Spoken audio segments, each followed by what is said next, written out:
Hello, friends, and welcome back to Stories About Entitled People. There's spicy food, and then there's Thai spicy, then there's Thai grandma spicy. Don't go there, just don't. But the main a-hole in our first story decided to try it after all. Guess what happened to this poor guy? But before we begin, don't forget to subscribe to our channel if you're new here and turn on notifications so you don't miss a new video every single day. Here we go. You wanted spicy? You got it. So this happened to my wife about 3 or 4 years ago. I asked her again about it last night because I just thought it was funny. My wife's from Thailand, and she used to be a manager at a Thai restaurant. One night, as the restaurant was close to closing, some guy, 40-ish, who I'll call Spicy Guy, walks in with a younger lady. Already my wife and her coworker are annoyed, but whatever, she remains professional and seats them. Her coworker waits on the table, and the couple orders. I don't know what the lady ordered, but Spicy Guy orders red curry and specifically asks for it to be spicy, like really spicy.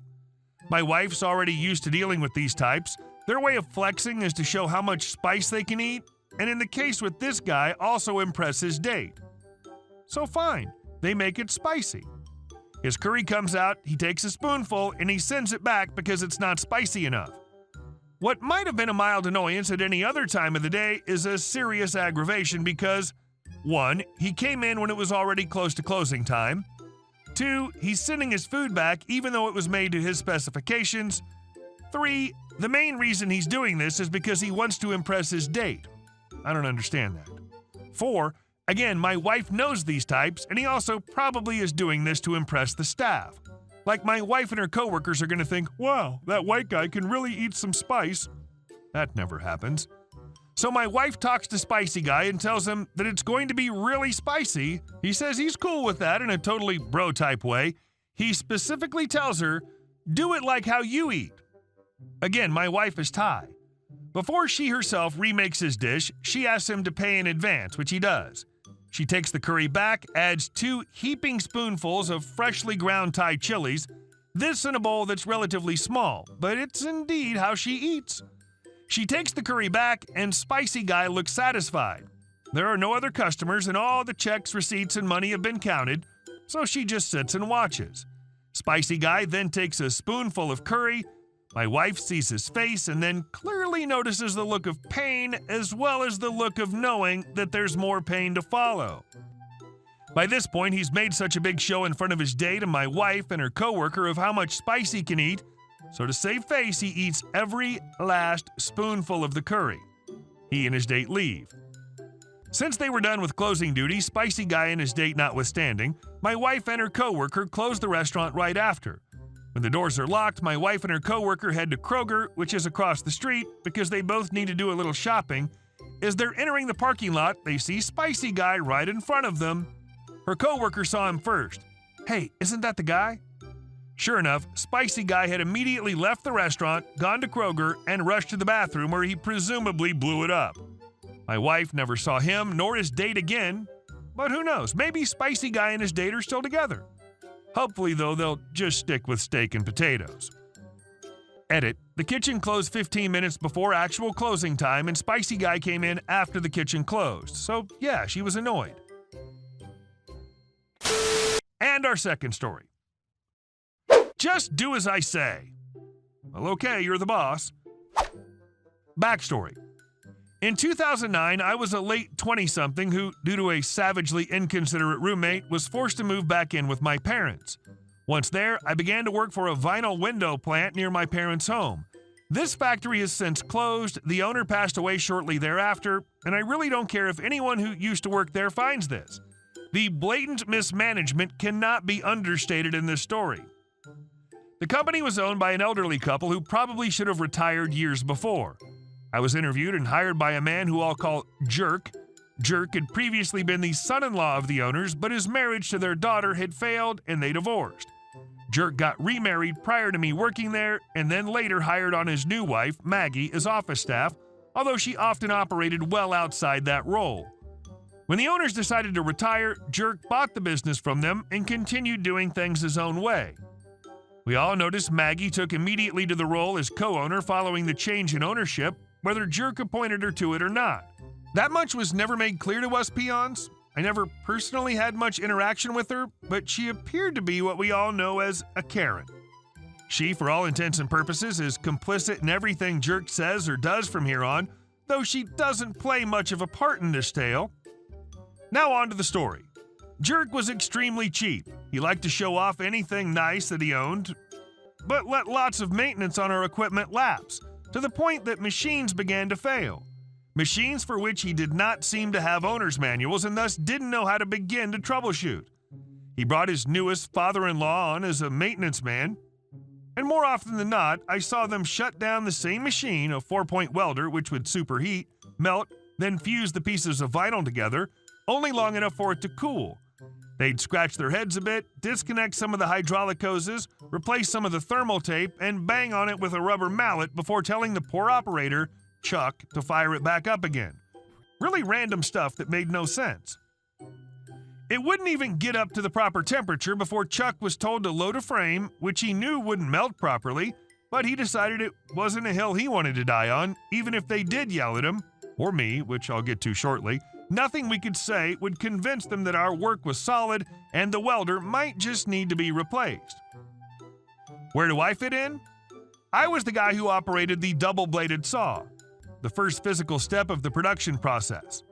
I would get paperwork for each order, select the appropriate material, and begin measuring and cutting. The dual blades created the 45-degree edges for each corner of the window, which would melt together in the welder.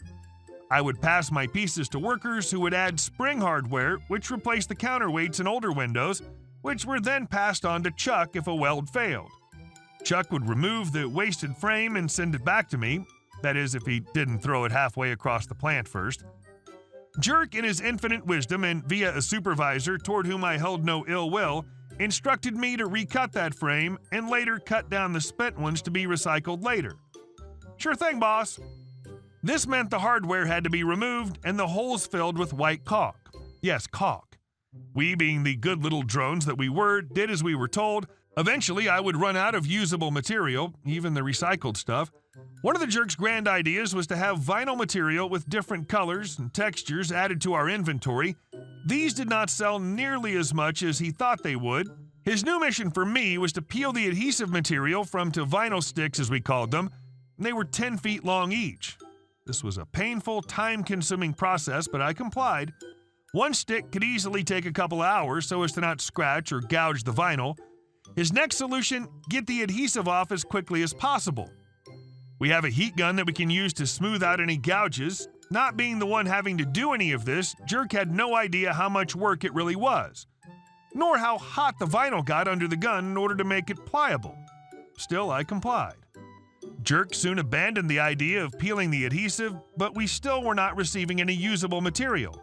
This led to orders not being completed, which then had the domino effect of him not being paid for the product he promised.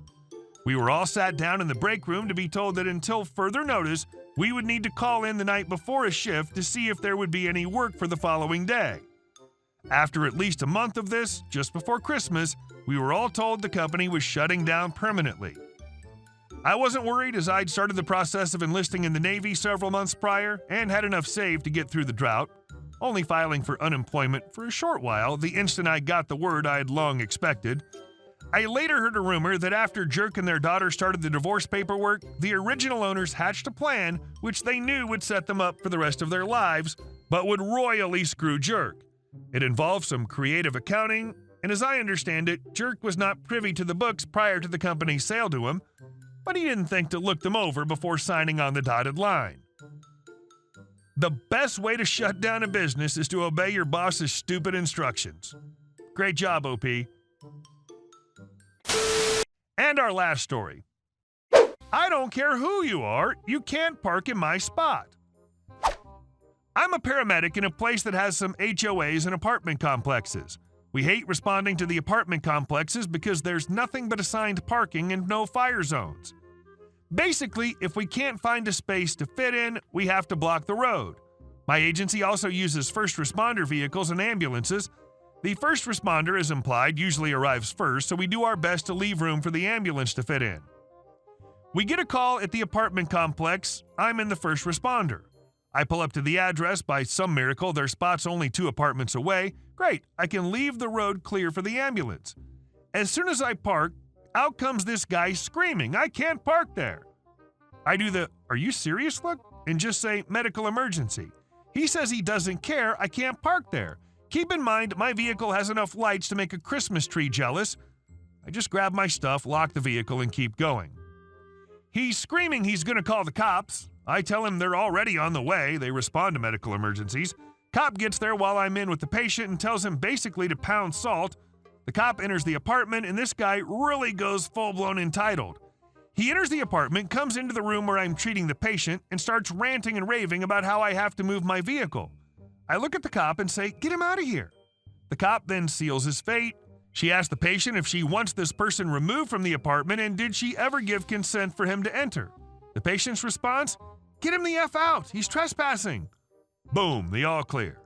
The cop gives him one last chance and tells him to leave or he'll be arrested. He doubles down, "I'm on the HOA board, I can go where I please."